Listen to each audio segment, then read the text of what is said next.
Court reserves judgment in Chucky Brown appeal. The Court of Appeal has reserved its decision in the case of former police constable Collis Chucky Brown, who is challenging his conviction and 51-year prison sentence for multiple murders. Brown, alleged to be a member of the notorious Clarendon-based Death Squad, was convicted in 2018 of 3 counts of murder, conspiracy to commit murder, and wounding with intent. He was sentenced in January 2019 to life imprisonment with eligibility for parole after serving a total of 51 years.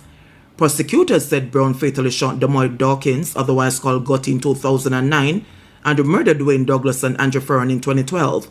He also received additional sentences for conspiracy and wounding with intent, with a trial judge ordering that sentences for the 2 incidents run consecutively.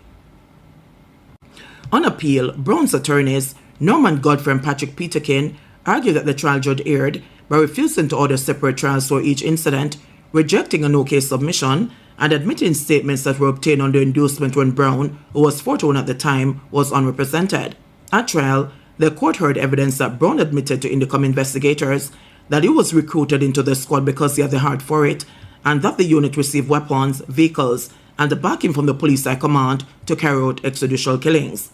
Justice Vivian Harris, who presided over the trial, described the murders as acts of extreme moral turpitude that severely damaged public trust in the police, adding that high crime rates could not justify unlawful killings.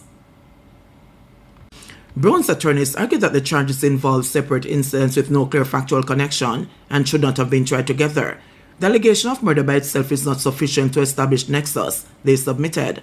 They also challenged the admissibility of Brown's statements, saying they were made involuntarily while he was unrepresented.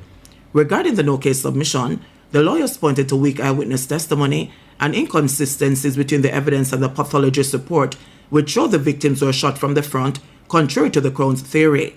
They also argued that the sentences imposed were unusually harsh and wrongly structured.